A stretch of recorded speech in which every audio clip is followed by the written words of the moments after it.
Hey everybody, it's Andy Kushner, host of The Wedding Biz, brought to you by Party Slate, the first website designed specifically for event professionals and venues. Definitely check them out, partyslate.com. You're going to hear more about them later. We really appreciate their support. And again, The Wedding Biz, in which I conduct in-depth and revealing interviews of icons of the events and wedding industry. This is all to provide you with education, inspiration, and empowerment.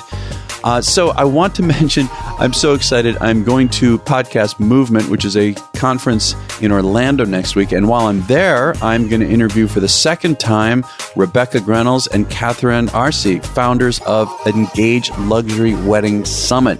Their first interview was released a couple of years ago. It is definitely time to sit down with them again. Very exciting. It's going to be a part 2. So if you missed last week's episode, it is a must listen. Trust me, Tim Chi, CEO of The Knot Worldwide. An incredible story. Tim is so humble, had so much to say, so much for us to learn from. Really got to listen to it if you missed it. So this week is a real special guest for me, Sean De Freitas, founder of Designs by Sean, an international award-winning full-service event decor company specializing in both corporate and social events.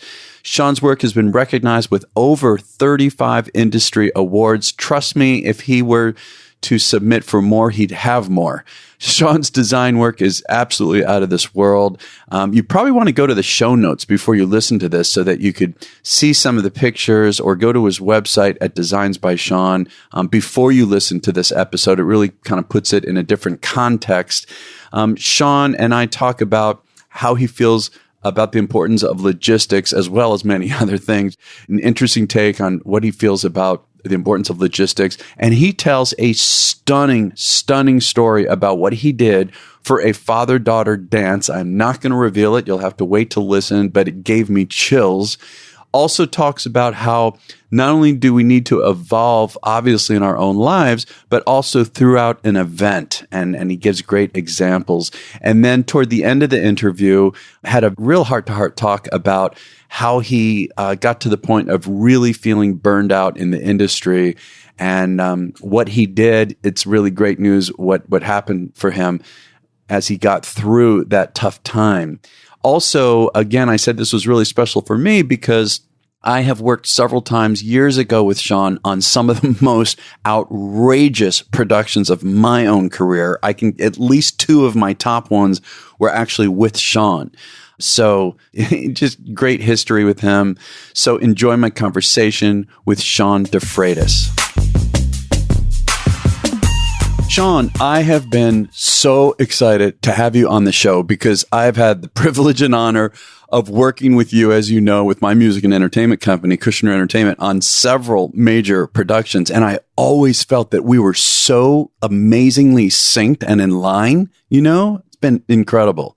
No, I 100% agree with you. You know, it's every so often you come along people, especially in our line of work, and that kind of get it. And I think the big part of it is, there are a lot of people that do events on a daily basis, and there are some now that that they go to school to actually learn it. And I think there are the older generation like us, not saying any how dare you any names or ages, but that were just sort of thrown into it, or just your path of your life and your career just took you to it. Well, I want to explore this, Sean, because I know in terms of where it came from for you, because I know for both of us, yeah, it's like, I feel fortunate that I knew when I was 6, when I was 9, this was it for me, music. And, this whole discovery of the podcast is a whole nother story, but it's an extension of it, of getting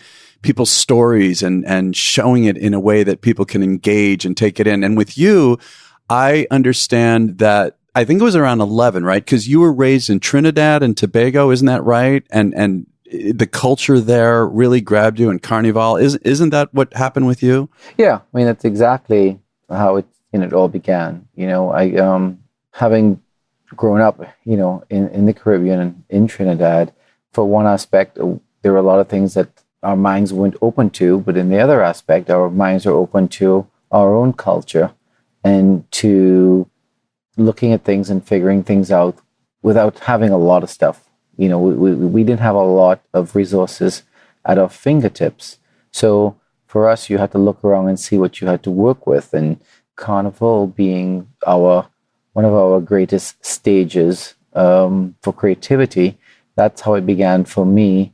And that's kind of how it molded me to even get into the event world. But how? What aspects of Carnival? I think in Trinidad, a lot of our culture, we have a very diverse culture. I mean, we have every imaginable religion and background that's a melting pot into this island of people that are just full of love and celebration. And at home, it's any excuse. It's funny. It's any excuse to throw a party, they do. And that's actually really funny. I mean, even when our government got overthrown, it was like everyone was going to party. You know what I mean? It's kind of like they just want to have fun. And I think that's like embedded in a tapestry of what our culture is. So we're a nation of love and happiness, but it's also expression, and through our local music, which is calypso or soca. The steel band was one of the, if not the only instrument, that was invented in the 21st century. And, that's part of our culture, that it was created from the oil drums to create music. And I think music is almost like the blood in our veins. So Carnival was this one time a year where, like many carnivals around the world, but, you take to the streets and you create and you become someone else. You wear this mask or you wear this costume and you become somebody totally different to who you are, for the rest of the year. So as a kid, being exposed to just watching it as a kid growing up, but at the same time, I was fortunate enough to have a very close friend of my parents be one of the top designers in the carnival scene. His name was Wayne Barclay, and I kind of learned from him and worked at his studios creating costumes since I was 6, 7, 8. Wow.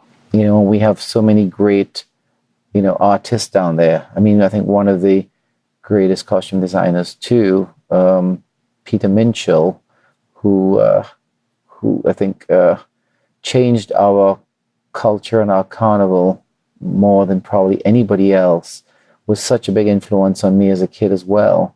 And I think even though their styles were so different, and I was talking earlier about each one having their own style, it was a matter of their styles were completely different, but it was kind of looking at it from both ways. I remember, Minchell, as he calls himself, he created an entire band of thousands of people in costume, and it was all just made out of cardboard. My God. So when I referred to earlier the fact of in the event world too, we have all our restrictions of budgets and things like that. I think part of that training for me watching other people was, what do you have to work with to create something? And you can always create something out of nothing. And I think that's a much bigger challenge, especially when you're doing events that have smaller budgets, of how I can use those utensils into the things that I do today.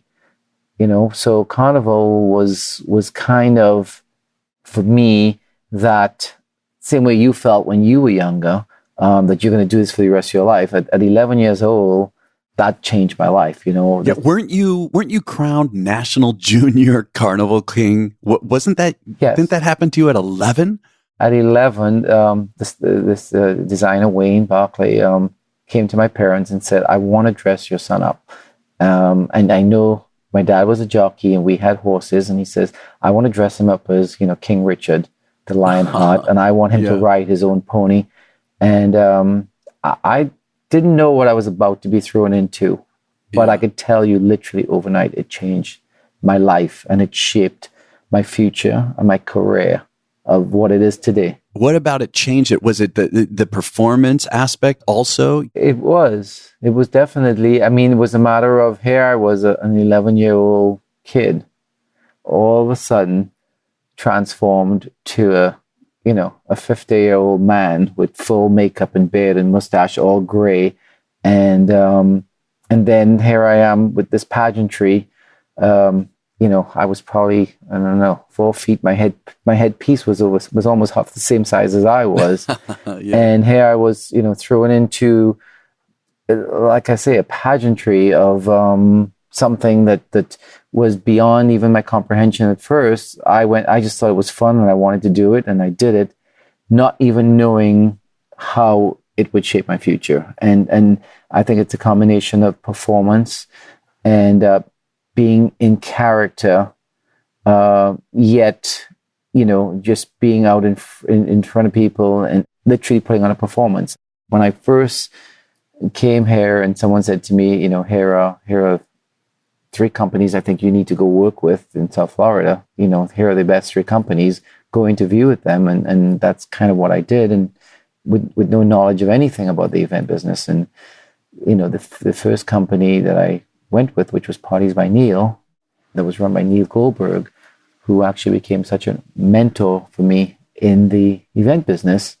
He taught me so much, him being as brilliant, of a creative person that he is. And it opened my eyes to so many things. I mean, one of the first events I got thrown into, I think a week or 2 after I started working with them, was Super Bowl. And we were doing like 40 events for the entire Super Bowl village. Did you say 40? Yeah. And so I knew nothing about it. I just remember, and to this day, I still remember being in these tents with tables laid out, in rows up to like 80 feet, 100 feet, just doing centerpieces and centerpieces and centerpieces all through the night. And just thinking it was, oh my God, the best job I've ever had. And the adrenaline rush. And I even remember saying to him on one of those events, it was a big pirate themed event. And I was like, I have this, 16-foot mermaid costume. Can't you use that somewhere? And finally, that's kind of finally how I got into it, But for me, it was learning everything about the event business. I loading trucks, unloading trucks, wanting to know not just the pretty creative side, but I think the logistics side, because I still to this day believe that logistics are, without good logistics, you may get to the end result, but the journey will be so much different if you don't have that logistic mind of not just making things get from A to Z, but even more important, how do you take a left and right turn when you hit a roadblock? Because as everyone in this industry knows, on a daily, weekly basis, no matter what we plan and what we think we planned, you will hit a roadblock. And it's what you do next and how you solve it and how you make it even better sometimes than it was even supposed to be because of that roadblock. That's such a creative aspect of this business. And I think those are the people that are, that at the end are successful. And those are the people that, people want doing events for them because, someone has your back. Yeah. I'm going to want to come back to that, but I want to stay more, especially with you. I really respect so much the artist who you are. And again, I've experienced incredible productions with you that we've worked together on. I want to ask, there's a quote, I think it's on your website, where when you say, when we create art, it does touch and influence and reach out to people in ways you don't ever realize. What are those ways? What are you referring to that we're not even aware of how we're influenced by art? Well, I think as artists in general, we do what we do because we love to do it. We do it because it's a language. We're expressing something that we feel inside or something that we see. We see with our eyes closed before we even do it. And it's emotion. We do it. But, and even today's world, there are a lot of artists that paint, I guess, maybe to make money. And then there are artists that paint or create because they're following something that they see, a vision or a dream.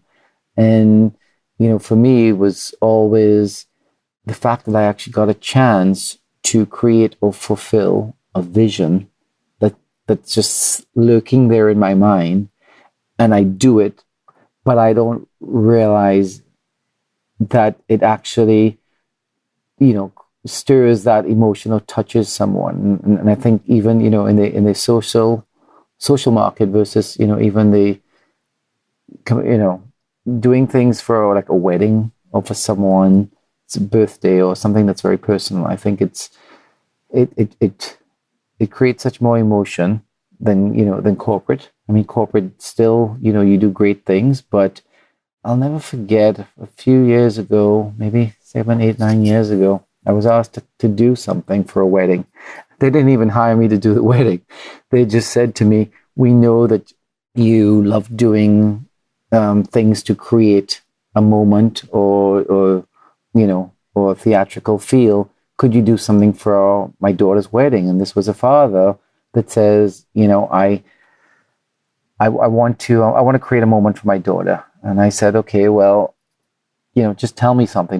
Give me something to go on. And he was like, she always loved The Wizard of Oz, and we watched it so many times growing up when she was a kid. And I want to just tie that in somewhere in the wedding. And I thought, okay, well, what can I do? And it wasn't about, a big budget. It wasn't really a lot of money, but for me is what can you do to create a moment? And I thought about it, and I thought, what, they would do it during the first dance. So he bought her these beautiful Swarovski crystal red shoes. They were all just done in red crystals. And so when they introduced the father and daughter dance, she came out to meet him on the floor. But what we did was we had a girl dressed as Dorothy from Wizard of Oz come in with a silver platter with the shoes on them. Yeah. And she, and she was just so amazed. And then... Oh, she didn't know. Okay. She didn't know this was going to happen. She didn't know. It was a surprise. And we sort of just, put on the music, put on a piece from the movie. Yeah. And she was just so taken back. And so we got a chair and she sat down and he said, put on the shoes. And she took off her wedding shoes and she put on these beautiful red crystal shoes. Yeah. And he embraced her to dance. And she hugged him and he said, no. Well, and she says, what? He says, you've got to click your heels.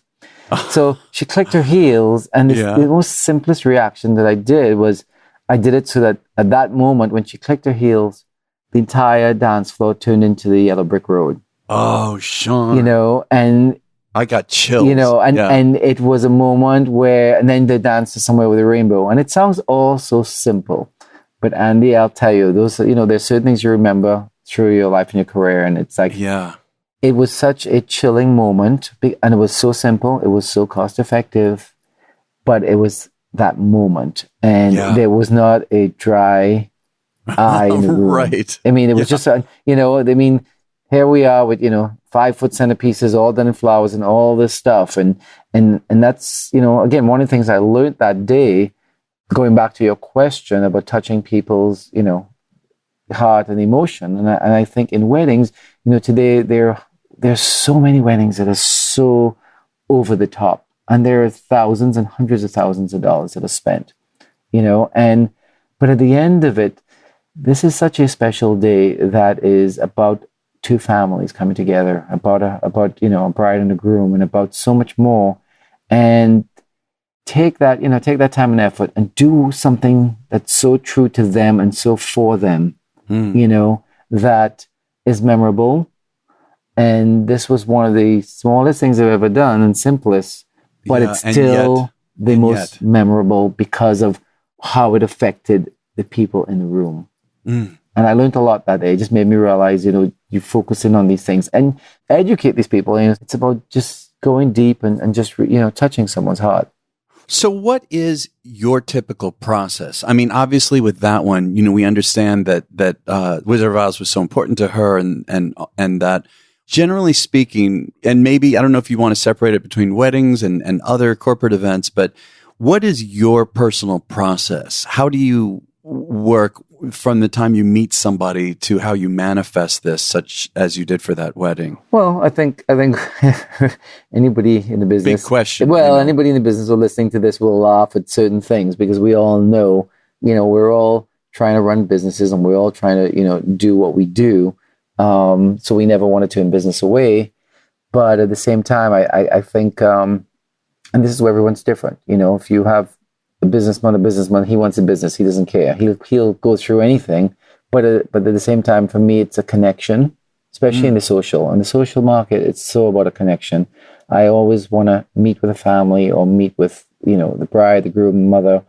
And it has to be right. I mean, it has to be right for me because as a creative person, it's not about just putting something on a table, taking your money and doing an event. For me, it's really about I take it personal and I know how personal it is to them and it's special. And I mean, there have been times that I've actually turned away business. Do you? I was going to ask. Yeah, and I have. And I can remember a couple of times, where it's kind of like I sat and I met with a mother of a bride and I knew, like 10 minutes into it that this wasn't going to be right for me because it just wasn't a right connection. And I said to her, I said, I may not be the person for you. I said, but I want you to promise me and do me a favor that, I said, I'm going to give you 2 or 3 other people that you should go meet with. And I said, would you choose one? Before you choose one, I want you to call and ask me and I'll tell you who I think is better for you. I said, because I don't get the business because, I don't think it's right, or you may not think I'm right. It's not about me. At the end of the day, it's about them. They're the ones that have to walk out of that meeting feeling comfortable and knowing, yes, this person gets my vision. I feel comfortable with this person. I'm opening my family to this person. So it's really not just about what I think. It's more important really for what they think. From my end, it's just my process of enjoying the experience and doing the best that I can do. And I told her, I said, tell me who you will choose if you walk out and you decide you don't want to choose me. I said, because I would never wish bad on anybody on a special day. It's not about, being hurt because someone didn't choose you and they thought they chose someone better. And that's why I go back to saying it's not a competition. It's not about better. It's just about doing, I think, what's right. And at the end of the day, we all go home from, these 14, 16, 18-hour days. And it just has to feel right. Well, when you do connect with a client, are there any typical ways that something happens so that you get sparked with an idea, such as the story you already told me? Do you have any particular method? How do you do this? I just talk to them. I just, I want to find out as much what they like as much as what they don't like, And I think it's, I always talk to my clients and say to them, I said, remember, it's a journey. The wedding may be 6 months away. The wedding might be a year away. I said, be open to change. We may come up with something now. I said, but in 6 months, there might be something out there that's even better. Or from our or even my experimentation of what it is we're trying to create, I may come up with a better idea. And I, always be open to it because it can only get better, and you can always change. And I think, when you working with someone that, again, go back to trust and go back to, to just good communication and not too much, micromanaging, as we all know goes on, especially, with weddings. It's a tough thing sometimes. When you take your work seriously, I think people can sense that and people feel that. And you actually end up doing your best work or you go the extra mile. When I'm doing a job for someone that gives me the respect of that trust, I give them so much more because of that respect. It's like even if I wanna go beyond what they're expecting of me because I want to make it better than they ever thought it was going to be. Well, I also want to talk about when you are creating the event, the experience, and by the way, I want to really encourage everyone listening here. If you're near a laptop, pause this, go to Designs by Sean. And I rarely say this in an interview. I don't know that I ever have, but go to Designs by Sean, look at the gallery so that you get a sense of what we're talking about here. the beauty of what you do, the emotional. But in terms of the, let's say the arc of an event, you talk, there's a quote, I don't remember if it was an interview or somewhere, where you said an event needs to evolve, and building up throughout so that the audience can be, a wedding or it could be a corporate crowd, but that they're constantly entertaining, wanting more. Can you talk about that aspect of what you do? Because again, I've seen what you do beyond just you walk in the room and the visuals are just blowaways, but that aspect of evolving. Well, I think, again, for me, unlike most of of a lot of us, but we haven't really had basic training. When I say evolving in my events or when I do events, it's because I've evolved. Meaning, we talked earlier about coming from the background of the costume world and taking that and putting that to events, and thought, okay, well, this is one aspect, but then looking at all the other aspects of the events. It's kind of, we can all have our niche of what we're really good at, whether we're a floral designer or, different aspects, lighting, sound. But I think as a true artist and event person, I think you have to continue to educate yourself, but at the same time evolve of looking at everybody else's craft that's part of this event. It's like a movie. It takes more than just one part of the actors or the sound or the soundtrack to create an amazing movie. And for me, it's a matter of the story has to start and it has to then continue and grow, and then it's an ending. It's not walk in and, okay, well, here it is. Can you give me an example? Maybe one of your favorites, and again, doesn't matter, corporate, wedding, whatever, of some of the what you did in order to do this, to have it evolve throughout. Okay, we did actually. One of my favorite small events we did, it was a corporate event. It's funny. I was actually looking it up for a reference today for something totally different, and I couldn't even remember what year it was, and it was actually way back in 2005. But it was a corporate event for just 75 people at the Ritz-Carlton, and basically we were creating. I was asked through a good friend of mine, Harith from Harith Productions, back when he was doing this in the business. I remember him. Sure. Yes, and he done some of my favorite and best events with him, traveling around the world. But we wanted to give the audience an experience of going to dinner in the Everglades in Florida, but yet you were in a ballroom at the Ritz-Carlton. And I remember thinking, okay, how can we give this life and make it different? And, one of the things for me on this was, going to do a site inspection. For me, you have to see a space, and a space will always speak to you. The space that you go to a space, and your space will tell you right there, do this, do that. And that's just my experience, because I just look at it. I don't know. It just comes to me when I'm standing in a space or when I'm looking at a space. And I remember going to look at this ballroom, and one of the interesting things with this ballroom was it had a grid kind of retractable ceiling. And I said, well, what is that for? And they go, well, this is just to make the lighting people also, be able to have the ceiling retract down in. Oh, just for installation purposes? Yeah, for installation for them, and it made it easier. And that's all they ever used it for. Okay. And I was like, oh, wait a minute. I got to do something with this ceiling. Yeah. It wasn't like a truss that just went up and down. It was something that sort of gradually in sections moved up, up, up. And I thought, all right, that's it. This is what I'm going to do. And so what we did was we just took the ballroom. Part of the ballroom was split for cocktails, and the rest of it was for dinner. So we had the guests come in, and they had dinner on the first part. But I had it where the ceiling was down, all the way down, so that it was almost covering all the tables, and you couldn't really see what it was.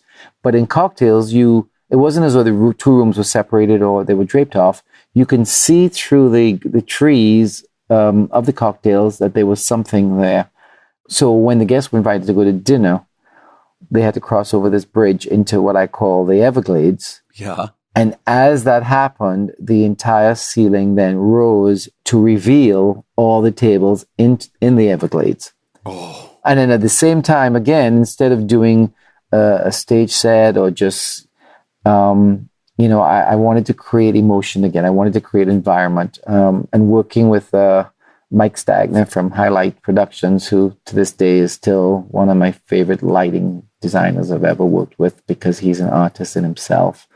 And I collaborated with him, and I said to him, let's create a cyc wall. Let's take plants. Let's take lights. And, this is, again, 2005. And it's like, I wanted the sun to set. I want people to feel the sun setting on that wall, not through video, but through lighting as they walked into the space. So as the ceiling was going up to reveal all these tables, and some of these tables had holes in them with trees, growing up through the tables. At the same time as they were taking their seats, the sun was setting on the stage with low-lying fog.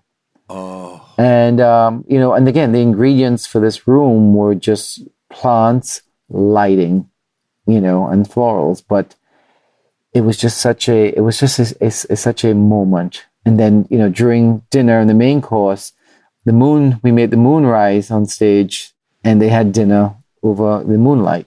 Oh, wow. And then we brought the entertainment on a boat behind the stage to the stage, and the person got off, sang, and then got back into the boat, and off they went. That was all just being manually pushed. But all this, came from that site inspection, but it also was about evolving an event, so that from when you first came in that room to when you left, it kept changing. We did this also for, I remember a general session in California where we took the whole room and I made it into a park. So when people came in for general session, you could hear the birds chirping. It was really dark. All the chairs were covered in grass carpet. There was someone selling newspapers in the room. And again, once they were all seated, we made, again, I took that same concept and made the sunrise to open the general session. But at the same time, I had planted an entire choir in the audience. So as the sun was rising, one by one, these people got up and started singing. And, it's just, for me, just, again, back to theater, back to magical, back to creating a moment that gives people chills or evokes an emotion in them.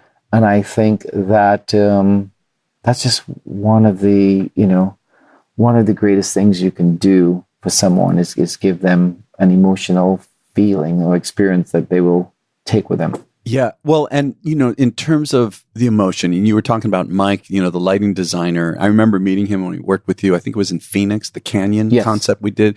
Yes. You have talked about how incorporating lighting, is such a critical element of this to bring your designs even more so to life. Can you say something more about that, about incorporating lighting and how you view that? Yeah, I think lighting is probably one of, if not the most important ingredients, to an event. And I've said this all along, even though I'm not a lighting company, I'm not a lighting person.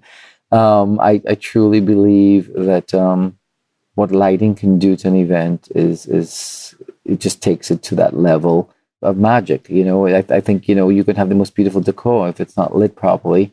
It's just decor. It doesn't have that edge on it. And it's the same thing, with performance or even a band. I mean, you would know, how you light a band and what you do with lighting during performances, sure. Creating shadows, there's just, it's a moving entity. Light's a moving entity. And I think that, and it's funny to watch because, we went from, 20 years ago, with just conventional lights, and then we started getting automated lights and, the cyber lights and all these things that came in, and look at us, now everything is just LED walls. You can create anything, through either video mapping or LED walls. It's spectacular. It's taking it to a whole new level.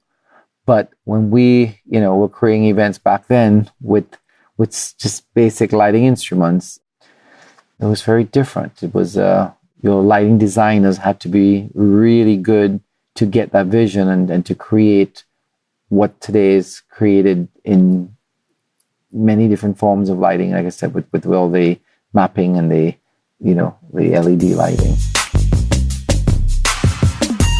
If you are an event planner, venue, caterer, photographer, or any other industry professional, you really should be aware of and using the Party Slate marketing platform. And I want to say, I only work with sponsors whose product or service I'm either fully aware of or even use myself. So, You can create a free profile that can act as a photo-rich portfolio, or Party Slate has additional membership options available. And if you're planning or involved with an event, from weddings to fundraisers to baby showers and really everything in between, you should use Party Slate to get inspired. Save your favorite ideas and contact top professionals to help create your dream event. New photos from real events are uploaded to Party Slate daily, and their editorial team publishes articles that highlight the latest trends and planning tips. It is a really great site. You've got to visit partyslate.com to get started. And again, that's partyslate.com. I want to also ask, on your homepage, and this is a topic that we all, in terms of longevity, have to think about. You talked about reinventing yourself, and you said, quote, be open and don't just recreate something you've already seen before, but expand upon it and own your creation. So I want to ask you about that sense of reinventing, and then also just career longevity reinventing. Yeah, I mean, again, it's changed today's world to back then.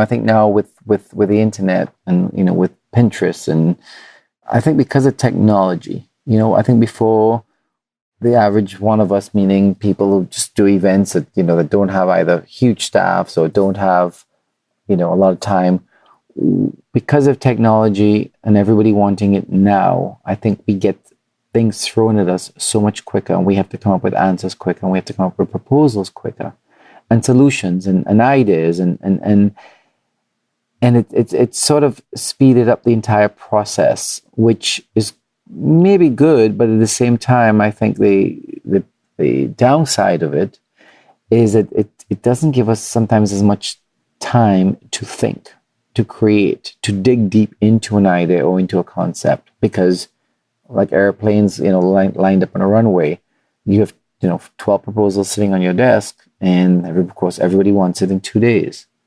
and therefore we just reach out to whatever is at our fingertips to come up with an idea, or here's a picture, or here's a this, and unfortunately those are things we have to do from the career side of it, meaning from the business side of it, is what I meant to say. Mm-hmm. Whereas when you have time and when you can take an idea and even look it up and say, okay, here's 20 ways that everyone's done it, or everybody's interpretation, there's not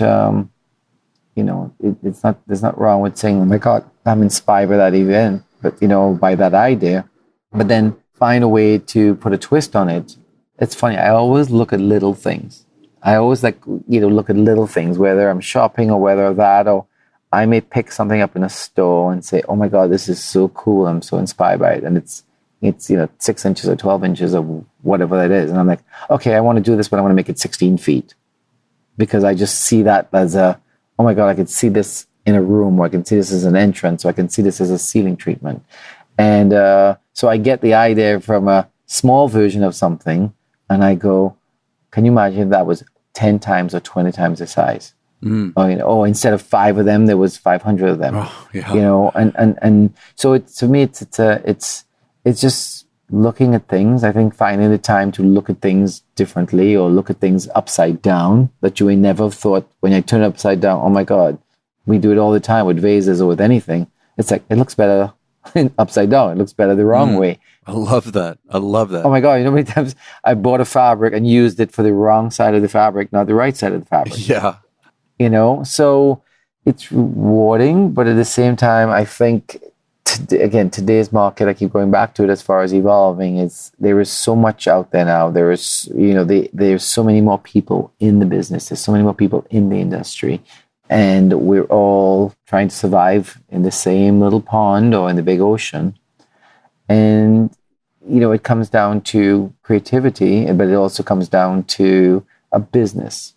And I think for me, I started this whole journey from a creative mind, a creative process, and then over the years had to learn, well, it's now a business. Yes. And you have to sort of tweak, you have to sort of like pulling the reins of a horse back, and you have to say, I want to do this, I want to let him run, but at the same time, I've got to find a balance. I got to find a balance with what I really want to do in this event or what I really want to create, but I only have this much money, or I can't really do what I want. And I think there's a lot of us out there that get frustrated because we see big and we create big. That's right. But there's a very small, fortunate portion of us in the business, you know, and I won't even say me, because I still don't feel I don't necessarily get the big budgets. When I see things every day, I look at things from other events and I go, oh my God, there's so many creative people out there. I feel so uncreative when I see what some other people do.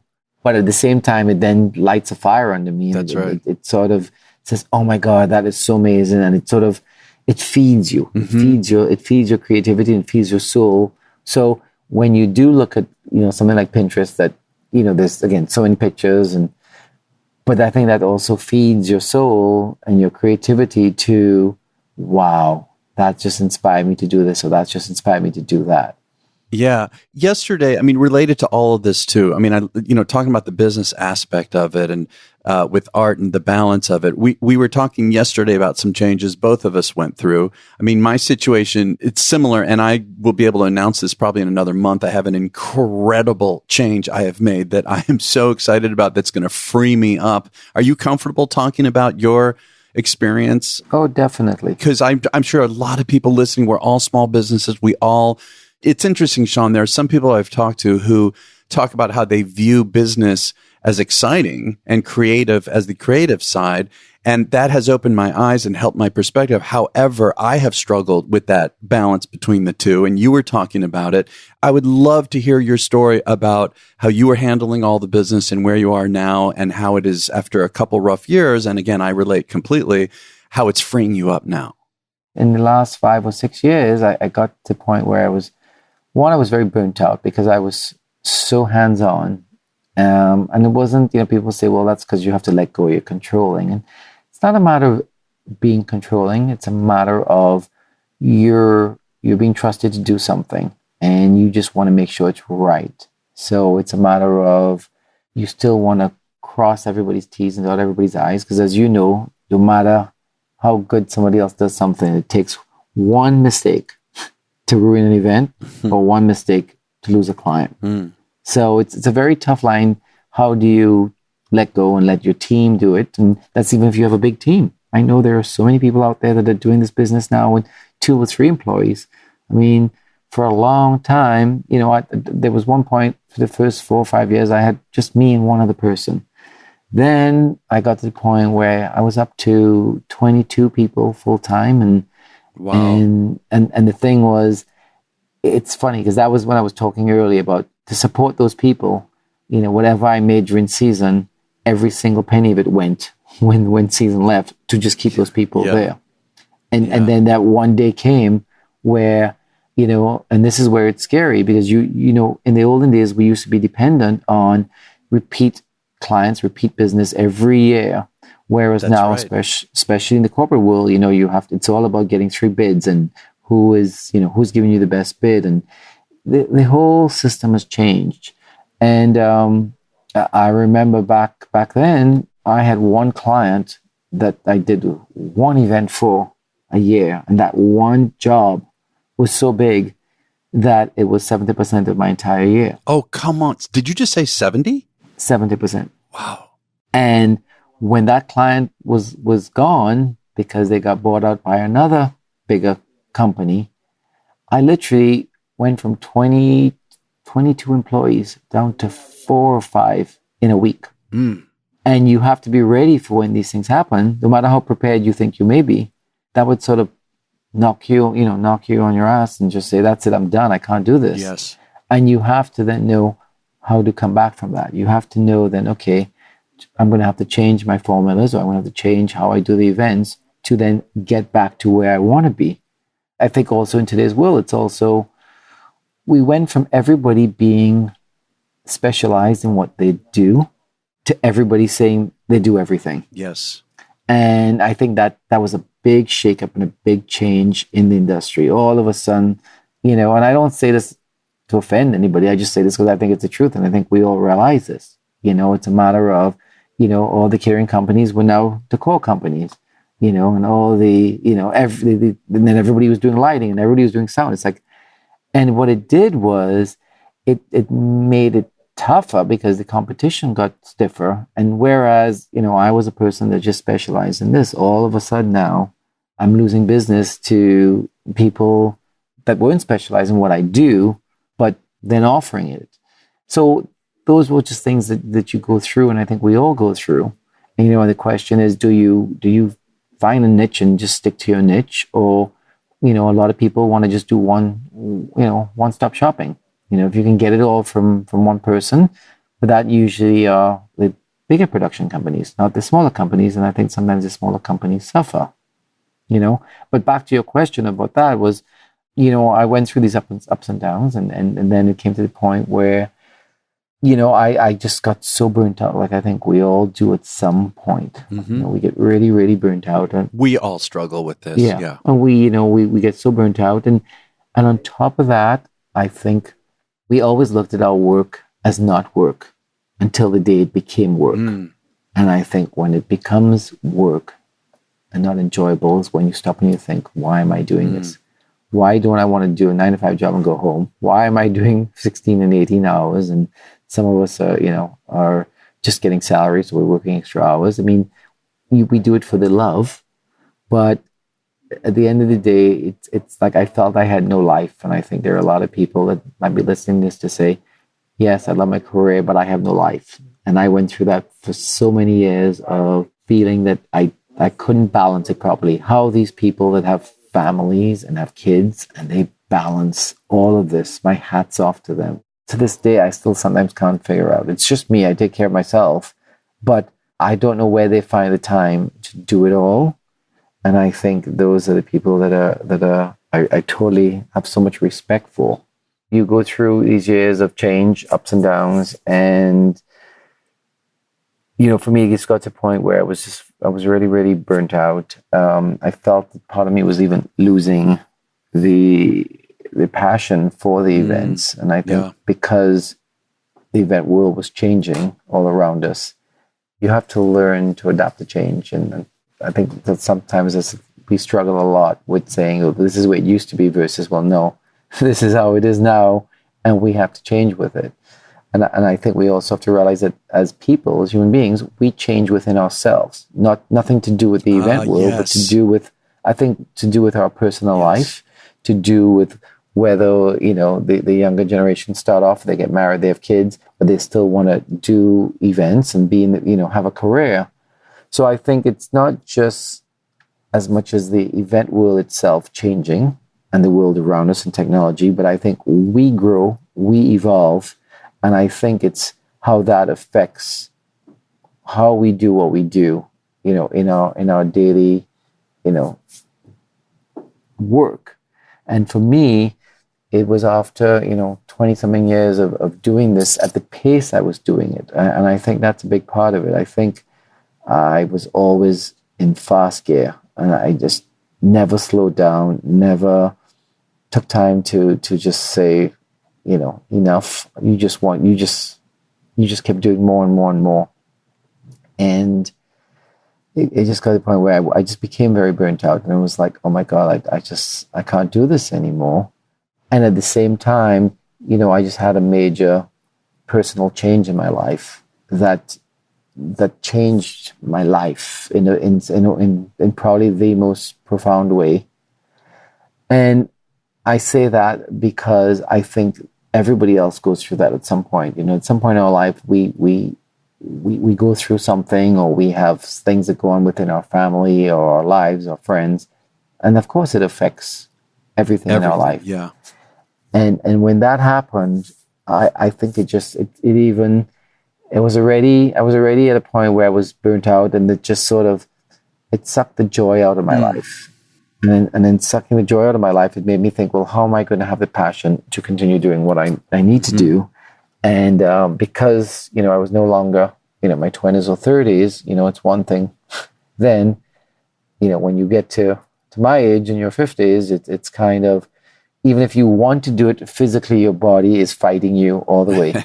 I can't do the all-nighters. I can't do the strikes until 5 in the morning. And this is where you have to listen to yourself and your mind, your body, and say, if I want to continue doing this, how can I do it? And I was fortunate enough that 2.5 years ago, this company happened to move in next to me, and again, the first thing that most people would think is, oh my God, there's a production company moving in next to me. It's competition. I'm going to lose business. Right, we think as human beings, that's the first thing we think. And, even my landlord came to me and said, well, these people are moving in. Do you mind? I won't rent to them. And I'm like, well, no, I kind of spoke to someone and said, do you know who these people are? And they said, oh yeah, they're great. They do great work. And for the next few months, I was so busy and they were busy. And then we finally kind of met and we started doing things together. And, and the magic about it was that I didn't do what they did and they didn't do what I did. But I didn't feel threatened because I was at that stage that I felt, I'm either got to get out of this business or I've got to change and evolve into something else. And it probably was the best thing that has happened for me in my career, in the last 10 years. Yeah. Because what it did was by collaborating with these people and joining with these people, it relit my pilot light. That pilot light was almost out and it relit that pilot light. And from that, it sparked my passions and my love for what I do. Because now there was support. I think one of the things we struggle with is not having enough support within our businesses because of overhead and because of so many things. And we have to do it all ourselves, and that's what burns us out. So you're talking about infrastructure? Is that what you're saying? Operations, administration, the business side? Well, I think it's a matter of, I think there's a lot of companies that there is a business person that's running the business and there is a creative person that's doing the creative. And I think a lot of us that are creative people that started our own businesses or came into this business, unfortunately couldn't afford necessarily to have both or have that business partner. Or they're too unbalanced, or you do it yourself, it's just too unbalanced. Yeah. So you do it yourself all these years, and that's just one added thing that you don't really like to do what you do, which is the business side of it, and that's part of the what weighs you down. So when this whole thing evolved, and it was a matter of, well, I just physically can't do a lot of what I used to do, to fit into 24 hours on a day, to continue doing as many events the way I did it. And I said, you know what? Let me look at teaming up with this company, and it turned out to really be the best thing for me because it gave me support. Like I said, it just made me so much happier that I felt, well, here's someone that can take on the things that I don't want to take on. That's right. But I can do the things that I love the most, which is the creative. And I say that for people out there because a lot of us have gone through mergers and sometimes joining and business partners, and it's turned out to be the worst thing we've ever done in our life. So it's not something for everybody. It's, for me, it worked out wonderfully, and I have no regrets. I think that if I hadn't made these decisions, I may not be having this conversation with you right now. I would have walked away from the business and thought, you know what, I did my 30-something years. I physically can't do it anymore, but now I'm back to I love what I do, and I'm excited about projects, and now I have a team that's stronger and together, whereas before it was maybe 5 or 6 of just my team. Now it's 40, 50 of us. You've got the infrastructure. Yeah, I'm so happy for you, Sean, that happened. Well, I have one last question for you. This is a big one. How do you, and I, in some ways you've already answered this, but how do you define success, generally speaking? It could be however you want to think of that. Not necessarily business, but just overall.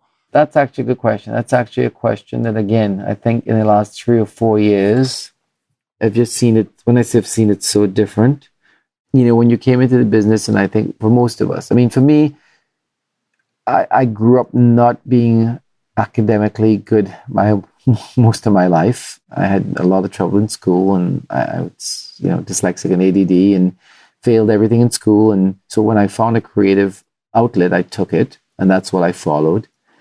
And, when I got into the event world, it just was something that was just a joy and so new to me and so fresh to me. And I thought, okay, I'm going to see if I can be successful at this.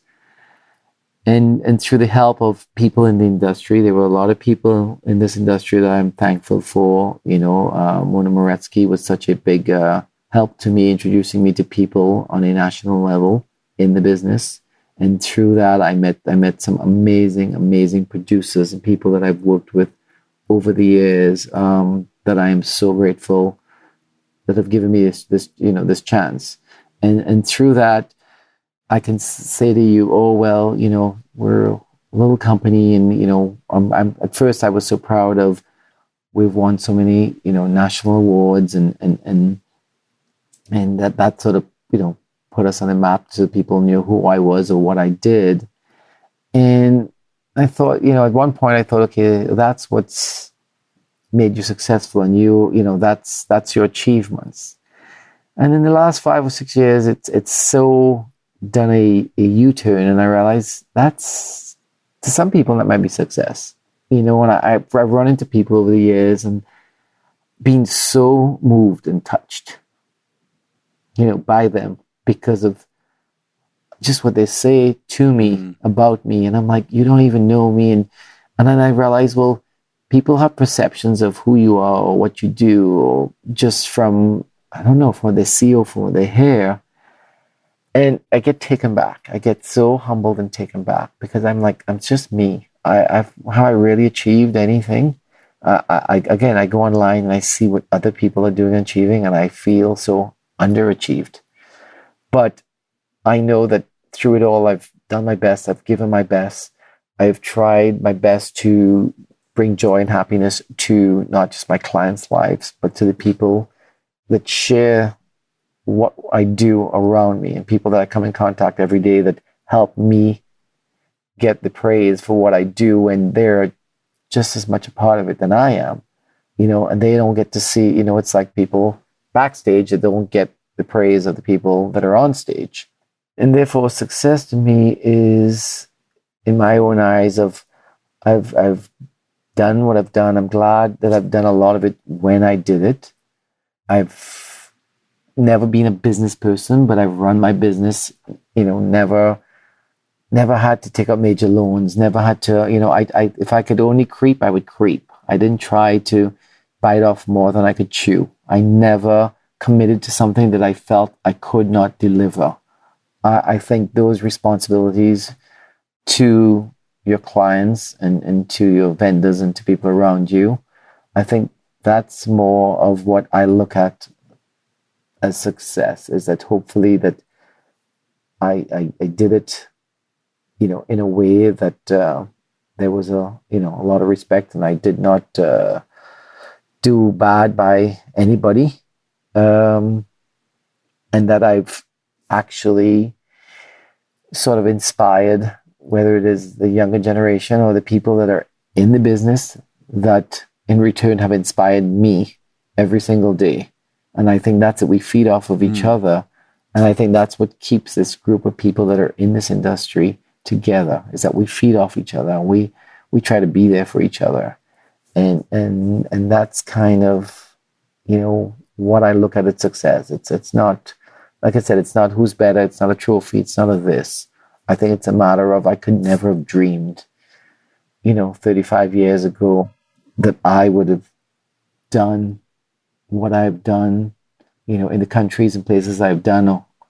But that's because of the opportunity that the people that I have met, they gave me that opportunity. They were part of that journey. It's not just my journey. They were part of my journey.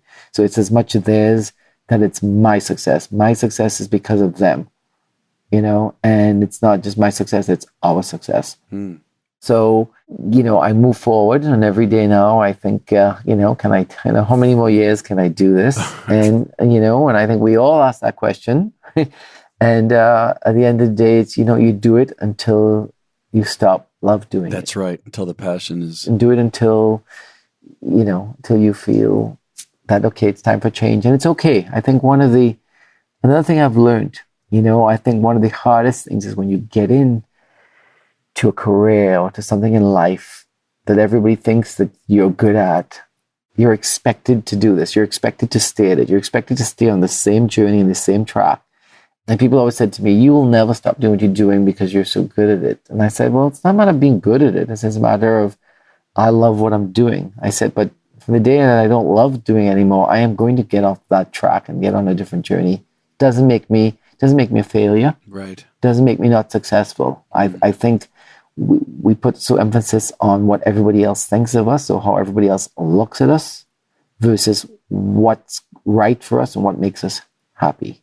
And I think there is a point where you have to really look at that and say to yourself, am I doing this to get the praise, or am I doing this because I love doing it? Mm. Well, my friend, you are also very humble, and you are one of the greatest artists in this industry, one of the greatest designers, Sean. I can't wait for people to hear this and to see your work. And I just love talking to you and how vulnerable you've been and direct. And I just can't thank you enough, man. It was wonderful to have this conversation. Thank you. Oh no, Andy, it's my pleasure. It's been, we've been, like I said, both been doing this for so long. And like I say, when I remember back to way back when, when we did all the things we did together and we were making our history. We were making our future. Yes. We were influencing people in our joy and our passion of what we do. And I never forget about those days and those events and everything that we went through that have brought us here today, and the fact that we're still pushing and we're still doing it, no matter what. And I respect that in you, and you are, like I said, a true artist in yourself of what you do, and it's because of your love for it. Well, thank you, Sean. Thank you for being on the show. Oh, my pleasure. Thanks for listening to my conversation with Sean De Freitas. Be sure to check out his website, Designs by Sean, S-E-A-N, Designs by Sean. And his social media handle is also Designs by Sean. And definitely check out the show notes if you haven't yet looked at the pictures of his work. It's really incredible at theweddingbiz.com. And also, don't forget to listen to our follow-on segment coming out Wednesday with each interview called The Next Level, in which I have a guest co-host. Wait till you hear who it is for this one. And together we tease out some of the highlights of the interview of the week and help break them down and deliver specific tactical, basically strategies to help you raise your own business to the next level and to thrive. And so this week's guest co-host is going to be Jennifer Stein, co-founder and editor-in-chief of Destination I Do magazine. Says, I can't wait to speak to her. And be sure to check out next week's interview, which is going to be with David Adler, CEO and founder of BizBash. That's right, David. So we want to thank one more time Party Slate, our title sponsor. Check them out at partyslate.com, and we'll catch you next week on The Wedding Biz.